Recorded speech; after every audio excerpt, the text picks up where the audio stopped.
look weird because I'm going to be looking here. Yeah. Well, when you turn that way, it doesn't. Okay, we're live actually now. Okay. So just, So, but it hello, looks. everyone. Yeah, it looks good. We're still kind of working on getting ourselves. Yep. Together. situated Yep. Here and making sure that. Well, I'm not even on. Let's see if I. All right, there we go.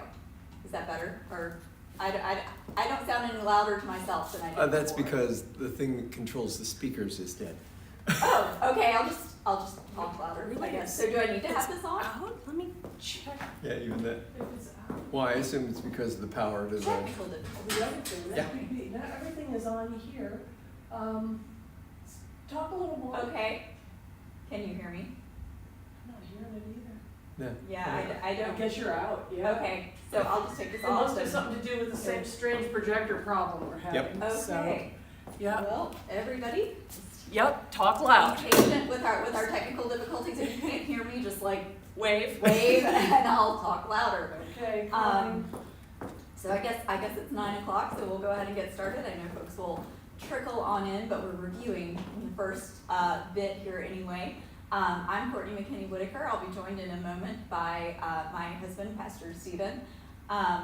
This is our fourth Sunday talking about the history of Christmas here in Advent at Derry Presbyterian. So notice I've got a tree here because we actually get to what we know as our Christmas today this week. So we're going to be talking about the Christmas comeback, roughly 1800 to today, and how that happened, how we went from very little Christmas to everything being as crazy as you probably know it to be here a week before Christmas today. Okay, so we had talked about why we study the history of Christmas at all. Why is it important? And I'm just wondering, has anything we've discussed changed? How you think about or celebrate Christmas, or what's going on, in your mind with what we've learned? So I'll give you a second just to kind of think about that to yourself. If you want to make a comment, I think Charlie can see comments if you want to comment, or if you guys in the room have anything you'd like to share just about what you've been thinking about, or it's an open question, so just anything sort of on your mind. I'll give you a minute to think.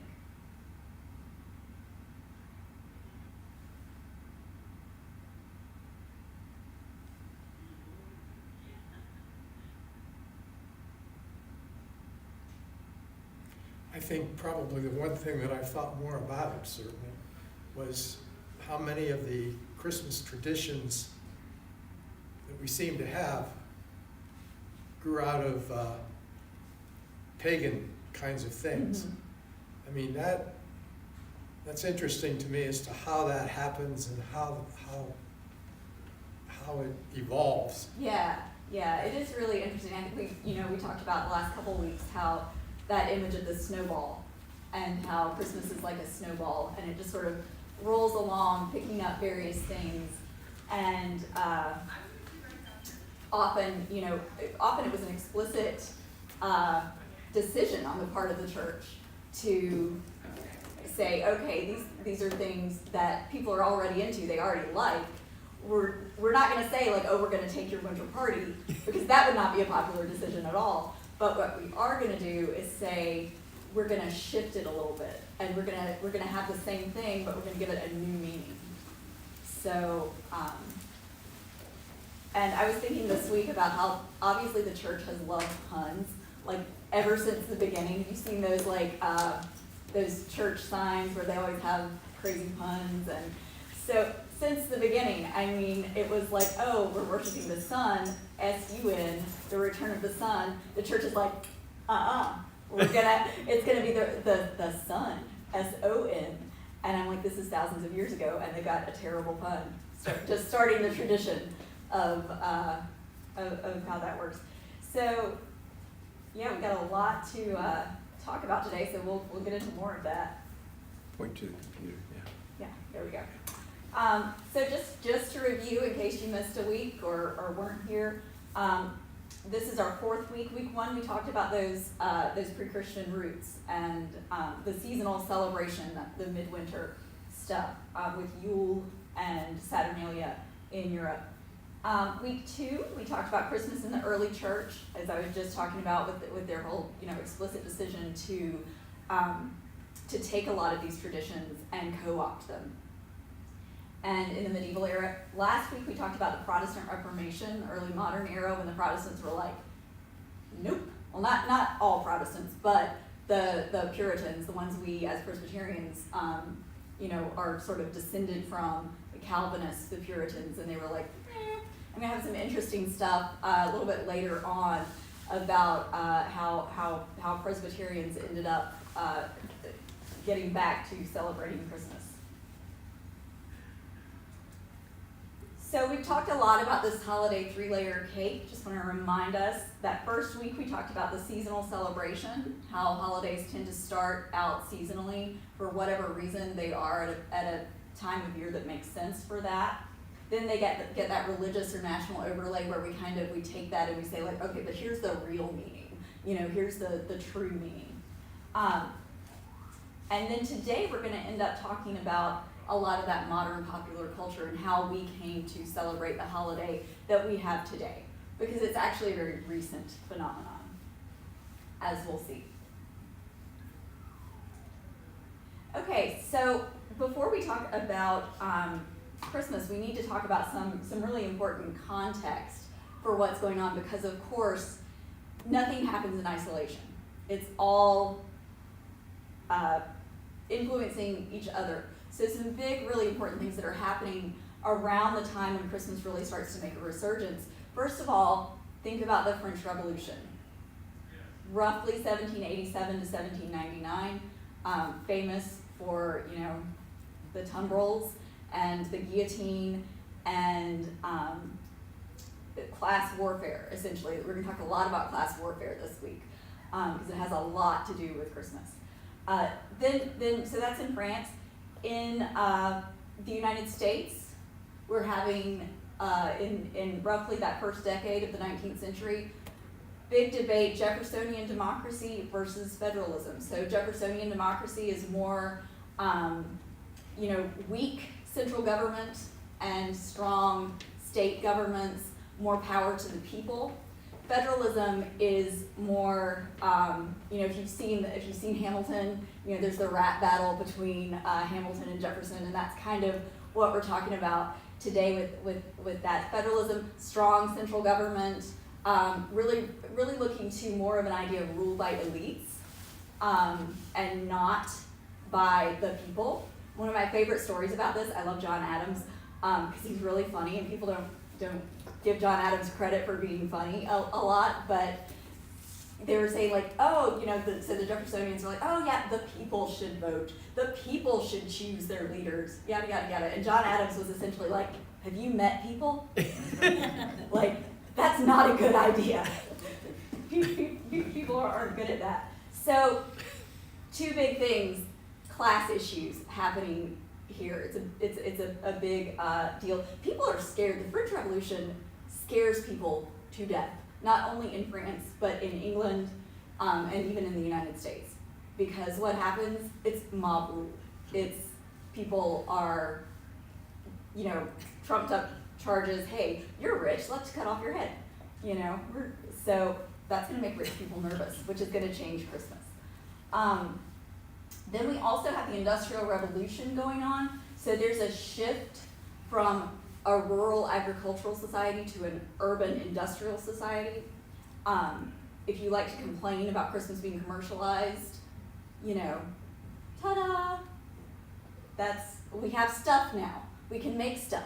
There's not that much stuff prior to the Industrial Revolution that people can just have a lot of stuff. They start making a lot of stuff. They can quickly, cheaply make things. More people can have more stuff. That way we can fill up our basements. Right. Exactly. So that's ongoing throughout the 19th century. So why does that matter?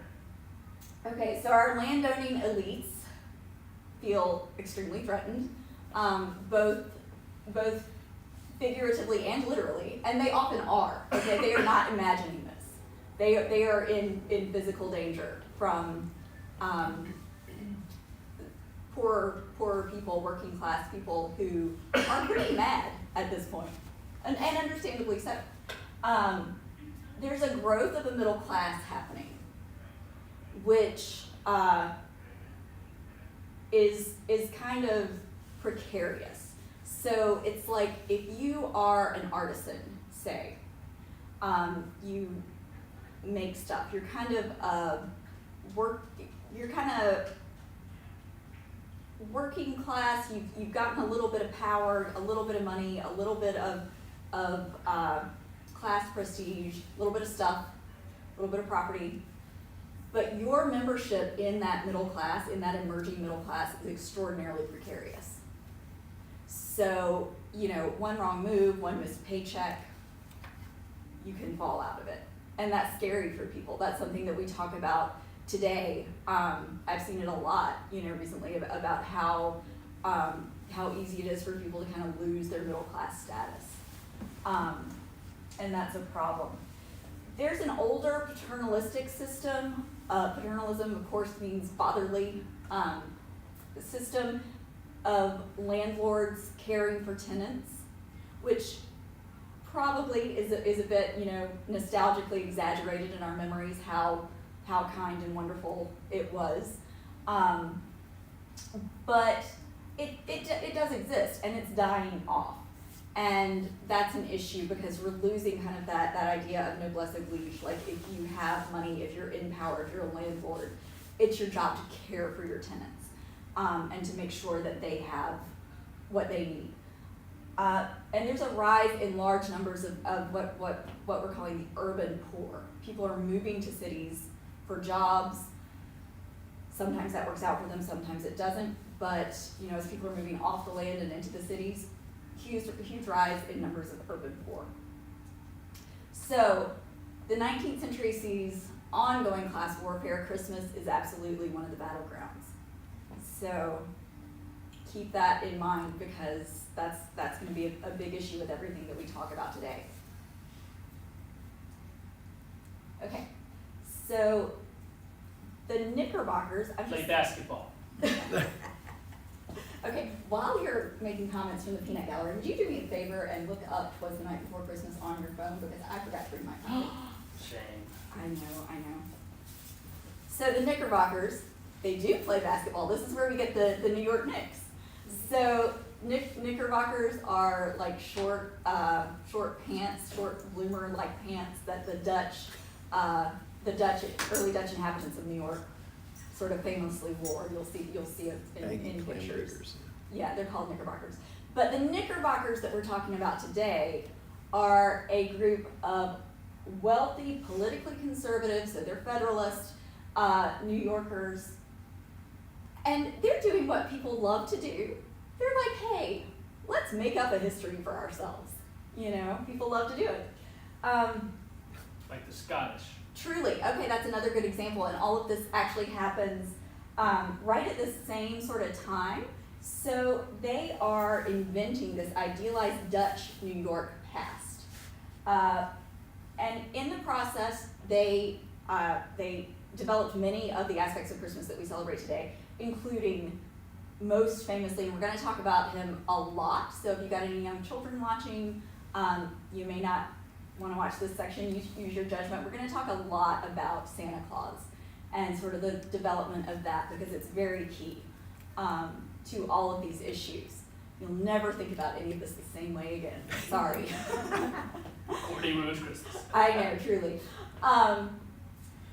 So yeah, this is something they're sort of making up this idealized Dutch past. At the same time, this is the time period, these first 2 decades of the 19th century, where the quote unquote Highland Scots are being romanticized.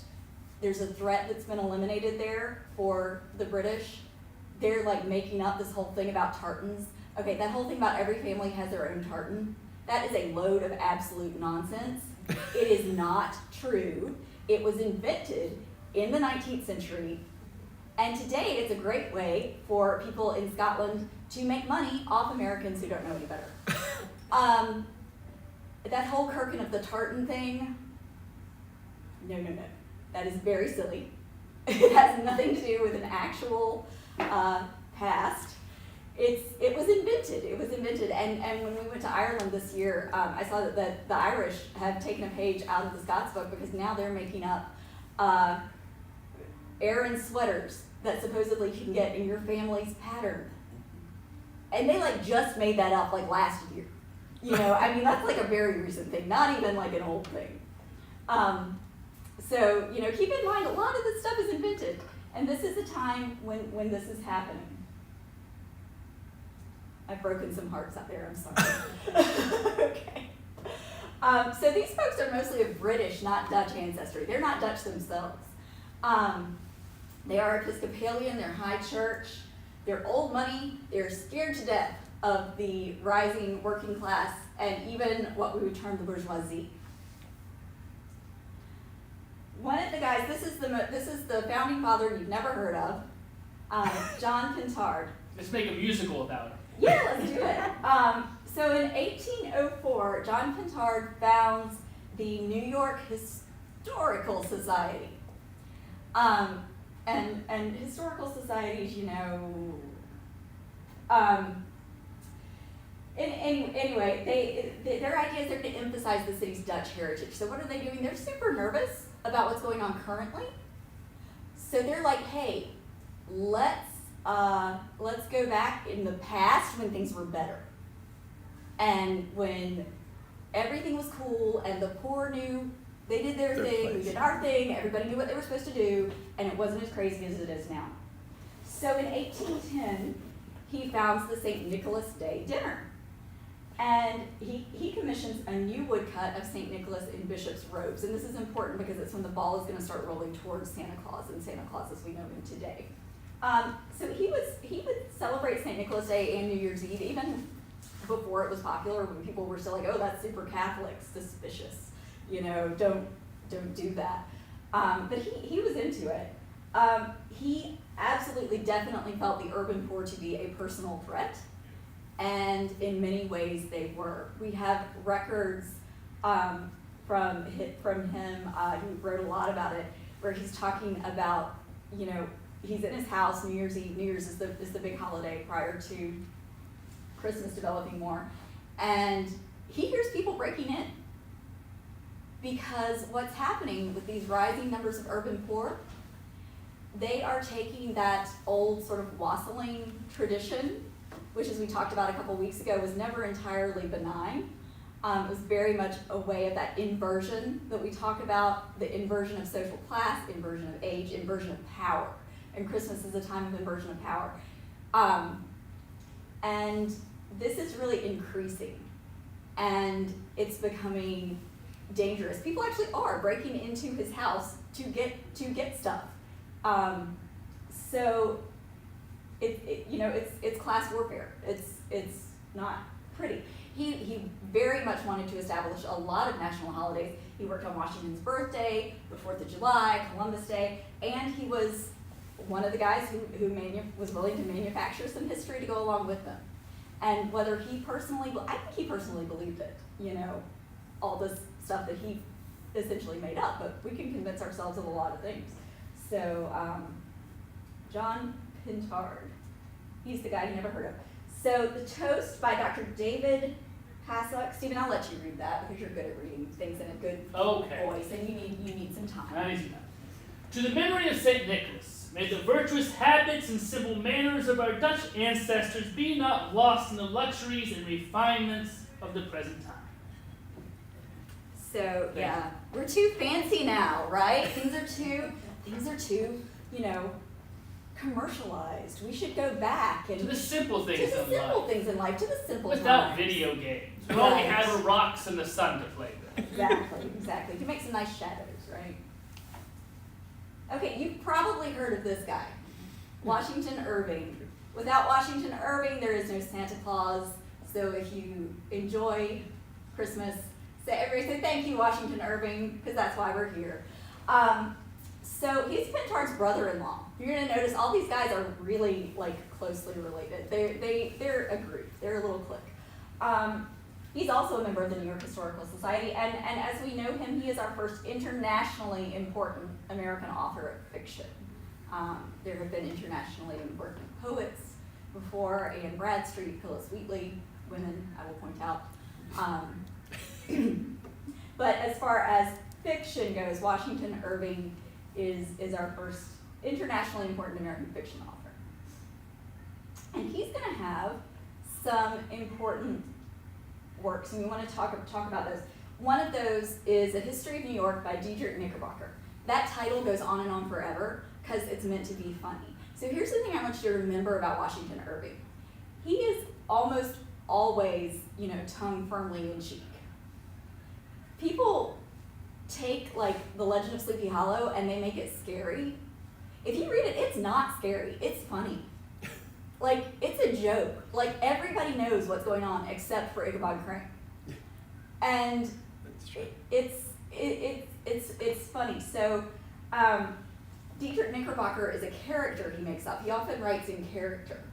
So, and this Diedrich Knickerbocker guy is like super Dutch, right? So this is where we get these guys start being called the Knickerbockers. This is where we get the idea of New Yorkers in general being known as Knickerbockers, and then we do get the New York Knicks. So you are correct. That is where it comes from. So this is actually a parody. The New York Knicks are kind of a parody of a basketball team. I don't know. I don't keep up with basketball. So this is a parody of an earlier history, which Irving found really pretentious. So he was like, I'm going to make fun of this guy. And he writes a long, parody history. Interestingly, he chooses to publish it on St. Nicholas Day in 1809. And it contains 25 references to St. Nicholas and how the Dutch were really devoted to St. Nicholas, et cetera, et cetera. And according to St. Nicholas expert Charles W. Jones, these are all sheer fictions. He is making it up.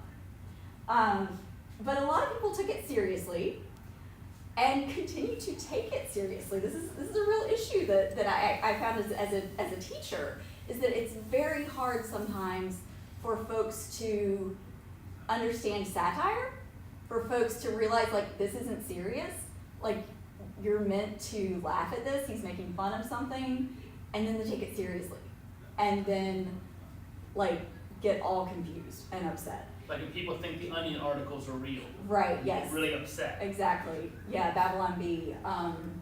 Well, there's stuff in the Bible, right, that's intended as satire. Yes. That's, can you give us an example, or? Book of Jonah, a lot of it's supposed to be this over-the-top satire. So were the animals all wearing sackcloth? No, they weren't putting big things of burlap on the cows and everything. It's supposed to be Over the top. fun. So, Or the parable of Jesus and the forgiving servant, where he has to pay all these talents. That would be more money than was in the entire treasury of Rome. It's supposed to be an impossible amount. so it's actually a satirical allegory of what's actually going on in New York in the early 1800s. So Stephen, I'll let you read this because you're going to recognize something here. This is from A History of New York. It's a dream sequence. And when St. Nicholas had smoked his pipe, he twisted it in his hat band, and laying his finger beside his nose, gave the astonished Van Cortlandt a very significant wink. Then mounting his wagon, he returned over the treetops and disappeared. Anything recognizable there? Yeah. It's kind of like how with J.K. Rowling and Harry Potter, there's so much stuff that she took from other authors before her that's almost exactly the same. And we think, oh, she made up Harry Potter and all this magic and all these names, and it's so familiar. It's very derivative of other works before her. And that's okay. That's what writers do. It's a conversation, right? And it's fun, to look at it and be like, oh, I recognize that. That's cool, So another work is called Old Christmas, and this is actually, he's in the character of Geoffrey Crayon. And so Geoffrey Crayon's another guy he makes up who's writing these sort of travelogues. So he's in England. It's first published as 5 travel essays in the sketchbook of Geoffrey Crayon, which also contains Rip Van Winkle and the Legend of Sleepy Hollow. Does he like to draw? I don't know. There is a reason for Crayon, but I've forgotten it. So Irving admitted that he made this all up. It's he presents it as this true experience of celebrating Christmas at an old English manor house. And he presents it like, oh, like I was with these friends and this is what we did, yada, yada, yada. But I mean, like, really, he's like, yeah, I made that up, like, completely. Like this, Christmas in Connecticut. This didn't happen. Yeah, exactly, yeah, kind of similar. This strongly influences Dickens' depictions of Christmas, though. So there's a little fight between Irving folks and Dickens folks about, like, this is like 20 years before A Christmas Carol.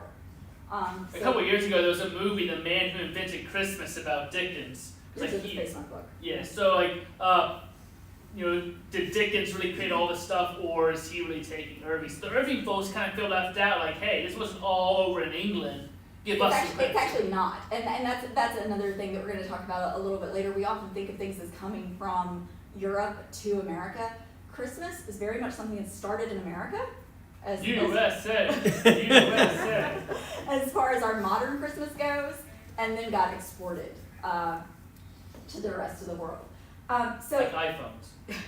the issue that happens here is that it's republished. These 5 essays are pulled out of the sketchbook in 1876, republished as a gift book.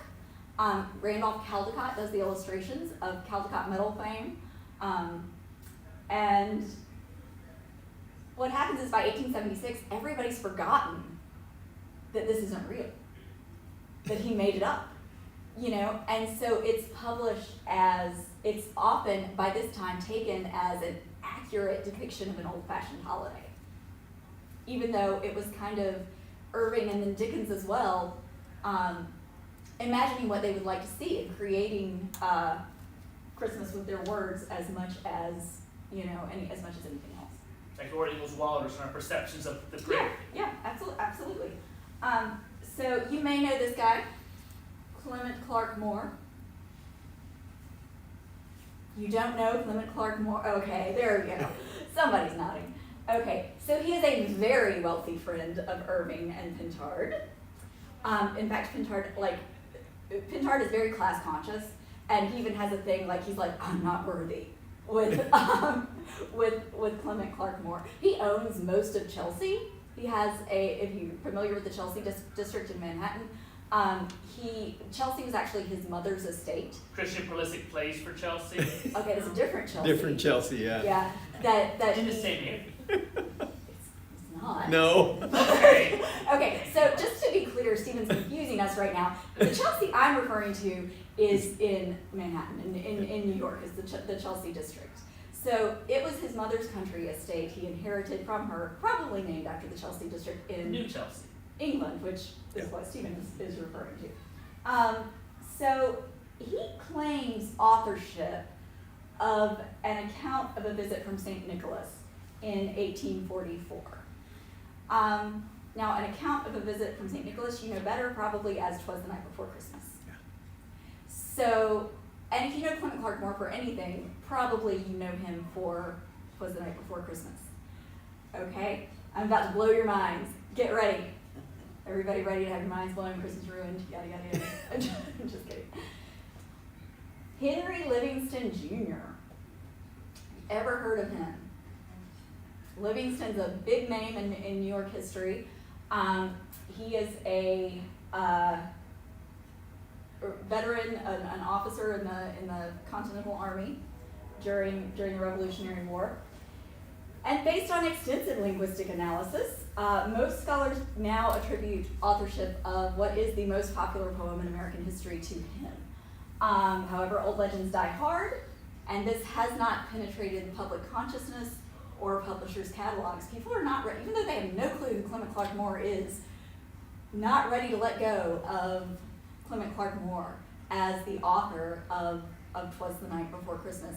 Now, there's a lot of back and forth on this, but Clement Clarke Moore never wrote anything else that was at all similar to 'Twas the Night Before Christmas. Henry Livingston did all the time.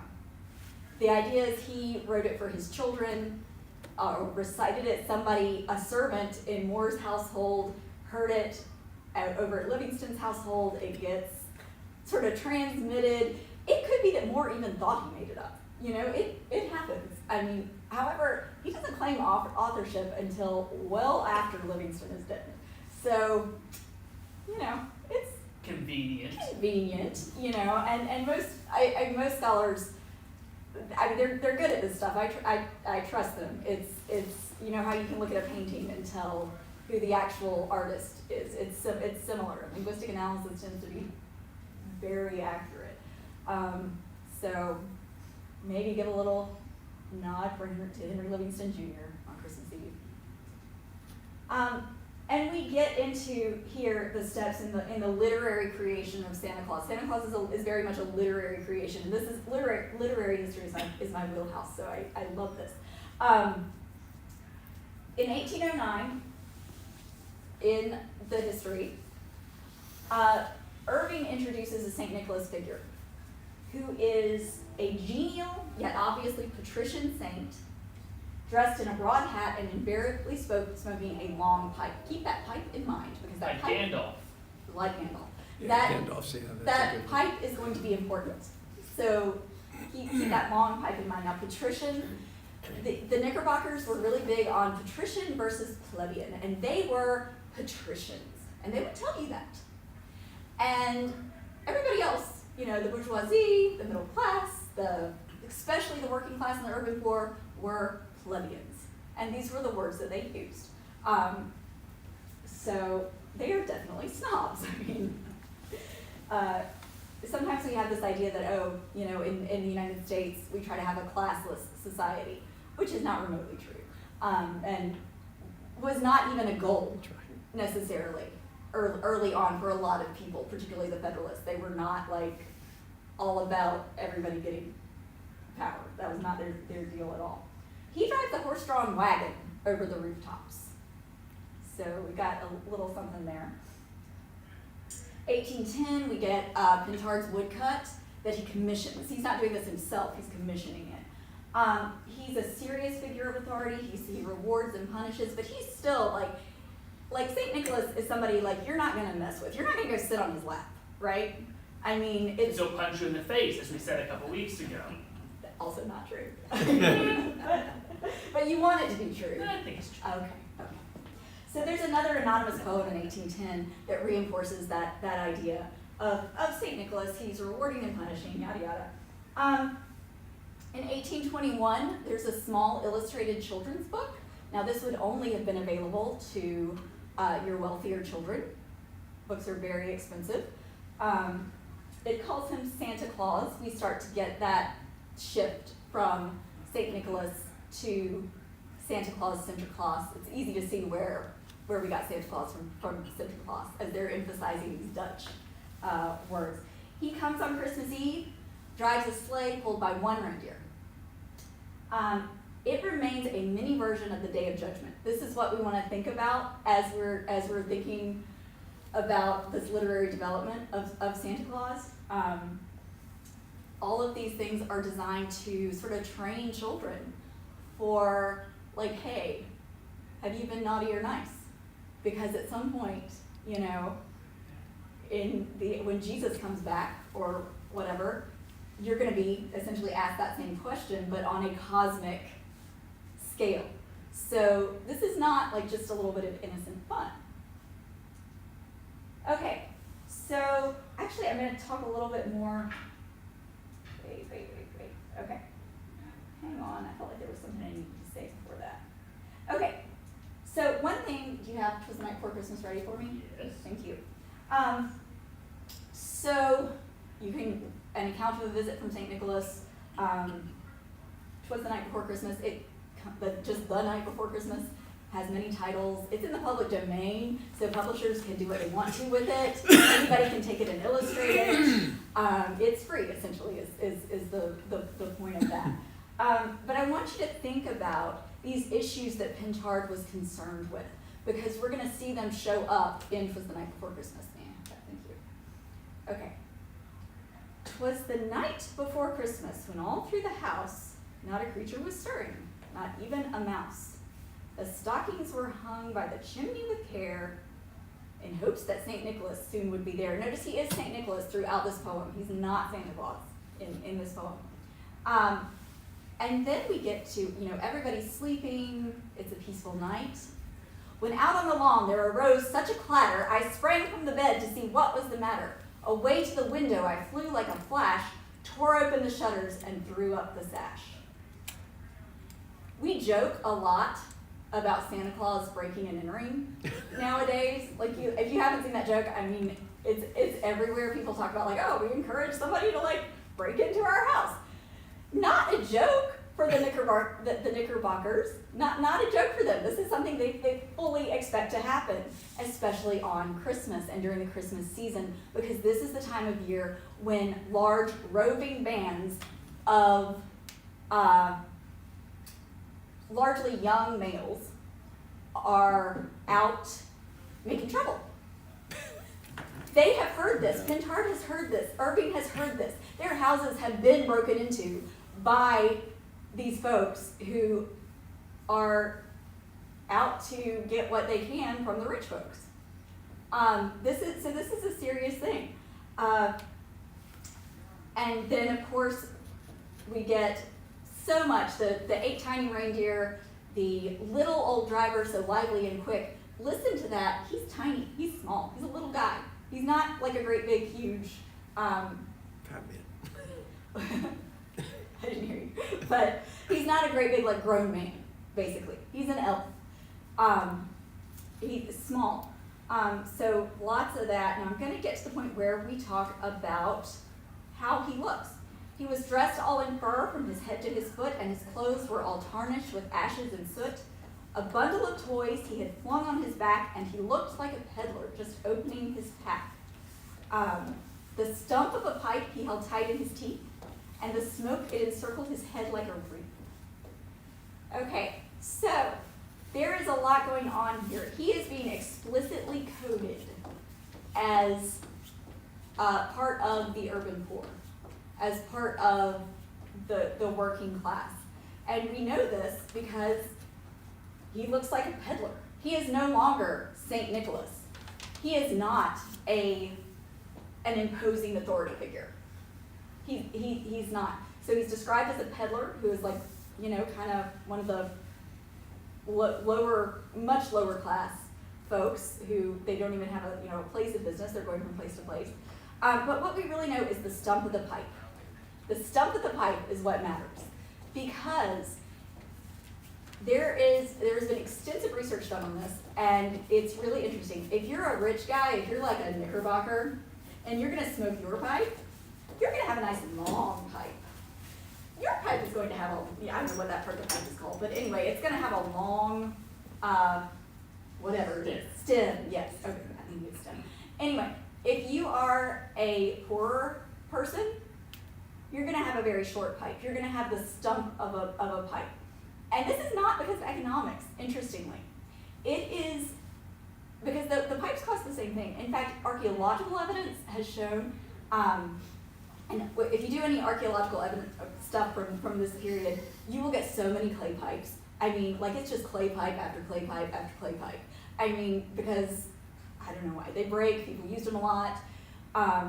But what they've discovered is that your working class, poorer folks, when they had a pipe, they would buy a full-on pipe, like with the long stem, break it off before they even used it. Because and the way they know this is there are no teeth marks on the stems of these pipes. But the long pipe and the short pipe, that is really a way of saying, like, hey, I identify with either the patricians, the Knickerbockers, or I identify with the working class. So that's what's really important, is that he's being explicitly coded as part of this proletariat. Now, why would Moore or Livingston do this? And it's something we see a lot in history. It's the removal of a threat. They're saying, like, you are no longer threatening to me. In fact, in 'Twas the Night Before Christmas, he is not threatening. He's not asking if you're naughty or nice. He's saying, a wink of an eye and a twist of his head soon gave me to know I had nothing to dread. He's not judging you. In fact, he's not taking stuff from your house, as you would expect someone breaking into your house to do. He's giving you stuff. So it's been completely, it's an inversion of the inversion, right? It's sort of a reclaiming on the part of these Knickerbockers of what's going on there. I heard him exclaim as he drove out of sight, "Happy Christmas to all and to all a good night," seems pretty benign, right? That is your traditional, like when you as a member of the lower orders, as they would say, have been satisfied by your patron or have gotten what you think you deserve at this time of year, that's what you say, because it's all good. We're good now. So it's very much a product of its time, a product of this class anxiety, and it's something that we do see a lot, not only here. I talked about the Highland Scots earlier. This happens to them around that same time. It's a threat that's been removed, been neutralized, so it can now be romanticized, right? Like pirates. Like pirates, yes, exactly. Another good example. So 5 things I want you to remember about this poem. It established or cemented much of the modern mythology of Santa Claus, completely changed St. Nicholas' physical appearance and his essential nature. He is no longer a figure of judgment. He's no longer even a religious figure. He's been defrocked, essentially. Symbolically eradicated, as I just talked about, the threat of and romanticized the image of the urban poor, because he is specifically coded as a member of the urban poor. And actually, interestingly, the narrative and meter parallel the most popular American poem of the 17th and 18th centuries, which is called The Day of Doom by Reverend Michael Wigglesworth. I wish my last name was Wigglesworth. That's his real name. That's his real name, yes. A good name for a cat. So, it would be, yeah. So, The Day of Doom is the most popular American poem of these, of the first couple hundred years of American history. It's about the judgment of Christ and Jesus coming back and judging you, and probably you're going to be found wanting. And we see it parallel this poem exactly, pretty much. It has the same meter, same rhyme scheme, same, even similar stuff. Like Santa has reindeer, Jesus has angels. You know? So, but crucially, it removes the threat of punishment completely. And much has been made of the shift from the Day of Doom to 'Twas the Night Before Christmas, in that these are, you know, the two most popular poems in American history, essentially, and they're very different, but also very much the same. So clearly, one is a reflection of the other. Now, this is an 1848 facsimile edition of the book. So this guy, this is the first artist to imagine St. Nicholas from the poem. This guy's gonna break into your house, right? I mean, look at him. Do you want that guy like showing up on Christmas Eve? But that's the image that we have. Okay, so I talked a lot about the United States. I'm going to switch over to Great Britain a little bit. It's Great Britain by now. Not yet the UK. So in 1714, Queen Anne, who's the last Stuart monarch, dies without an heir. Parliament offers the throne to her distant cousin George, the Elector of Hanover, skipping over 50 Catholics with better claims. The reason he is offered the throne is because he is a Protestant. And this is going to lead to a little something called all those Jacobite rebellions, which we won't And get into. Outlander. Yeah, truly, yes, indeed. I mean, ultimately. So the Hanoverians were German Protestants. They tended to marry German consorts. And Christmas had survived in the German states, where it had never encountered Calvinism or Puritanism. The most famous of these couples, this is also 1848, so big year, not only here, but just in general. Queen Victoria and Prince Albert hugely influenced British and American society, did a lot to establish the whole idea of a family Christmas and popularize the tree. There they are in all their glory. this is going to be republished in the United States in 1850 with a little photoshopping. Her tiara and his sash are removed to make them look more like an all-American family. So there they are. Another couple significant developments in the UK. We do have Dickens' A Christmas Carol in 1843, and Henry Cole commissions the first Christmas card, and there it is. There are only 10 of these left in the world because the Puritans, who were still kind of hanging out, went around destroying them. So if you have one in your attic. Oh yeah, I mean, like, it's important. So crucially, this is a family Christmas. We don't see any religious imagery here. So there is none. There is helping the poor. There's a family Christmas, but we're not getting. There's still not much religious imagery or much religious thought about Christmas, to be honest with you.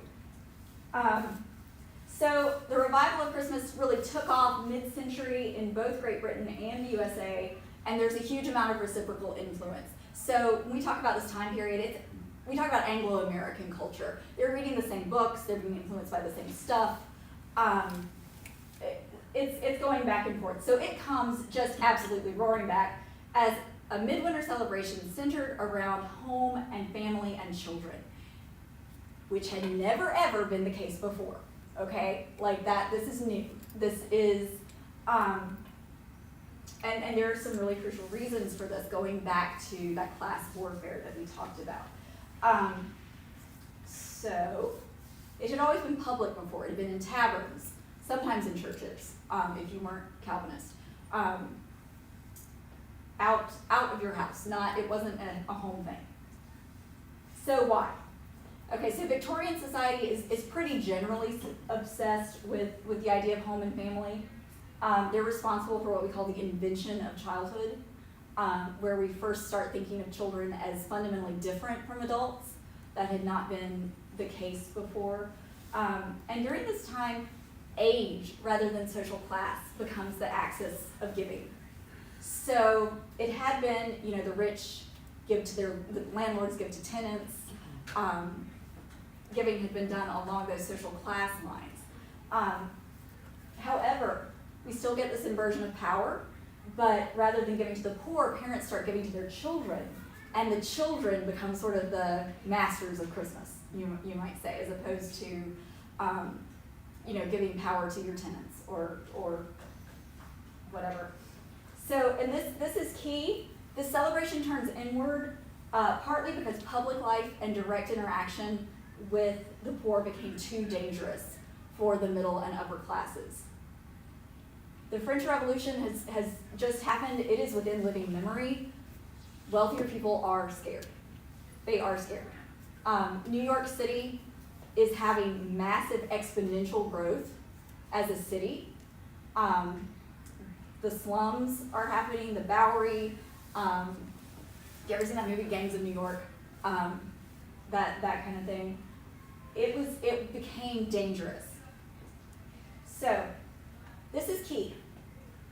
Family and children's Christmas parties at the time were specifically designed to keep middle and upper class children off the streets and out of trouble. It was especially true for the lower middle class, and the reason is they're constantly at peril of losing their status and becoming part of the urban poor. And this is a life or death thing. This is very life or death for these people. And one wrong move by a child or teenager could imperil their status and that of the whole family. And as we know, kids and teenagers aren't always known for having the greatest judgment. So you want to keep your kids at home. You're keeping them safe. Joey. So what's going on with the church? So it's surprising how small a role the church has played in the Victorian revival. From its inception, contemporary Christmas was primarily a secular and commercial holiday. The parsons were as surprised as anyone else when, after a century-long hiatus, the pews started filling up again on Christmas morning. And so why the church? Why does the church get this sort of power back? It's partly due to popular demand. Churches are a great place to keep your kids out of trouble. One Boston woman is asking, actually, that local churches hold Christmas services so that families, children, and domestics can attend public worship. The church is seen as a safe public space. Also, the world of work is becoming masculinized, the world of home is becoming feminized for the middle class. Okay, I want to be clear about that. Women have always worked. Some women have had times when they have not worked outside of the home. Churches remained one public space where women retained power. And because women were seen as responsible for the spiritual needs of their households, spirituality could be a site of power in the home as well. And what we today see as Victorian prudishness or middle class morality is a check on the behavior of husbands and fathers. Not entirely, but at least partly. I mean, it's impossible for us to imagine the kind of power these men had. And if you can keep them behaving and at home and being good family guys, that's good. So it is absolutely in middle class women's interest to keep their families in church. Even today, it's most likely that more women go to church than men, and it's usually the women who will bring their families to church. Gotta get them behaving. Okay, so the role of the media, we all love the media, right? So greater volume of media explosion, as we've seen in our own lifetimes. Something similar happening here. You have 10 minutes. I know that. I can look at it. Okay. So I'm talking fast. There's a lot to say this week. Harper's Weekly, Goody's Ladies Book, Saturday Evening Post. For the intellectual folks, you've got the Atlantic Monthly. Huge role in popularizing and standardizing the American celebration of Christmas, which then was exported to a greater or lesser extent to Great Britain and the rest of the world. So Thomas Nast, very important, father of the American cartoon. He's the head cartoonist at Harper's Weekly for 30 years. Created a lot of things we know, the donkey and the elephant, Uncle Sam. And a lot of his images, picture is worth 1,000 words, contributed to the mythology of Santa Claus. So there he is in 1881. So see, he's a grown man now. He's put on some weight. The Victorians actually really wanted you to be a little chunky. That was their thing because it proved you had enough to eat. Santa at the North Pole, Santa as a toy maker, elf assistants, letters from children, list of children's names, snacks for Santa on Christmas Eve. This all comes out of his drawings. The North Pole was very popular at the time because people were really interested in North Pole exploration. So it was a thing like a century later, people might be interested in the moon. At this time, people were interested in the North Pole because it was something that was in the news and it was happening. But what were the Presbyterians up to? That's what you all came here to find out, right? Being bored. Being boring, yes. So they officially continued to oppose Christmas in the 19th century. But they saw that their members were celebrating the cultural Christmas anyway and often attending services at other churches. At which point they started thinking, maybe we should get on this Christmas train, So thinking about adding some to the liturgical year. This is Reverend Dr. James W. Alexander. He's very influential in this. He was pastor of New York City's Fifth Avenue Presbyterian and a writer for the American Sunday School Union, which meant that a lot of his stuff went out everywhere. Also a professor at Princeton, meaning he's training a lot of Presbyterian ministers. And as early as 1838, he ventured to wish his correspondent a Merry Christmas. On Christmas Day, he's going to a family party at his dad's house in Princeton. In 1845, he's talking about Christmas meetings as common in New York City on Christmas. In 1851, he goes to 9 Christmas services. Maybe to check out, hey, what are these other churches doing? I don't know. I mean, that's what I would do. 3 years later, at his own church, 350 urchins and urchinesses assembled on Christmas Day for a cake and candy fete in the Mission Chapel of the Fifth Avenue Church. So that's 1854, I guess. But he's got something going on at his church at this time. So he's kind of introduced it to Fifth Avenue. In the 20th century, in the early 1900s, of course we have 85 million Presbyterian denominations, right?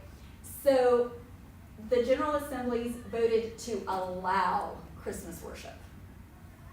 I want us to think about this because we have this idea of like, oh, like the secular folks stole Christmas from the church. That's not really what happened.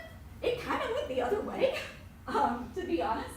And they're kind of thinking like, they actually encourage at one point, they're like, you know what guys, Presbyterians, if you want to have your Christmas, great. You can go celebrate this cultural Christmas without worrying about the religious Christmas, and that way you will not, imperil your immortal souls by, making Christmas religious. 1906, an edition of the Book of Common Worship included prayers for Advent and Christmas, while stressing, as Presbyterians are wont to do, that this is completely voluntary. You don't have to do it, but if you want to, individual Presbyterian churches, here's some stuff you can use for Advent and Christmas. And then more and more churches began to officially recognize Christmas as part of their liturgical year. And was well established by the time of what is now living memory, which I would call maybe, the 1920s, say 100 years. Which is why, we always think that whatever we did when we were kids is what's normal, and as it has always been, and that's not usually true. Okay, so by the late 19th century, Christmas as we know it today was pretty much established. Any changes are of degree rather than of kind. This is Haddon Sundblom. He is responsible for our image of Santa Claus today. So Coca-Cola capitalizes on the fact that their brand colors and Santa's colors are pretty much the same, and they're like, this will work. So red and white, sold cold drinks in the winter. He produces hundreds of these different Santa ads, and if you say Santa Claus to just about anybody in the world, this is the image that they have. And it's Sundblom who is largely responsible for that. So takeaways, we have like 3 minutes left. This has been an absolutely whirlwind tour, especially this last one, but over the last 4 weeks through the history of Christmas. We have only scratched the surface. If you want to know more, please tell Jack or Charlie or somebody, and maybe we'll do a deeper dive next year, we'll see. It is not really possible to pull the religious and the secular elements of Christmas apart. It's not a thing that's in any way meaningfully possible. We can say we're doing it in our heads, but we're not. They're too entwined. It's a false binary, really. So today's celebration of Christmas is a relatively recent phenomenon, and it emerges in culture only in the 19th century, and in the church only in the 20th. So it is very, very recent. And you can go to my website, which is ourlasthouse.com. If you want to read any of those texts, I've got a piece that links to most of those historic texts if you want to read Old Christmas, if you want to read some of Dickens' things that he wrote, that kind of thing. They're fun reads. I mean, they'll get you in the Christmas spirit, but they made it up. So that's all I have. Any thoughts or? It's kind of funny, a few years ago we had our Christmas concert. Sean did a colonial Christmas, and it's all. It's Episcopalian. Yeah, I mean, it's like not Presbyterian. It's not Presbyterian. It's not that it didn't exist in colonial America, it's who was celebrating it. It's the sort of patchwork. So, any thoughts, questions, comments? I think this stuff is fascinating. It absolutely doesn't ruin Christmas for me to know this stuff. I love it. It's kind of the Bible. The more you dig in, you realize certain things you thought weren't necessarily true. Like we did a thing a couple years ago with the youth about questions about Christmas, and they're like, "What?" It's like the Bible doesn't say there's a donkey, or 3 wise men, or all this stuff. We assume. Also, probably wasn't a stable. Book of Matthew says a house, but I find it interesting to pull back the curtain on all the biblical stuff and actually see. For some, it's like, "Ah!"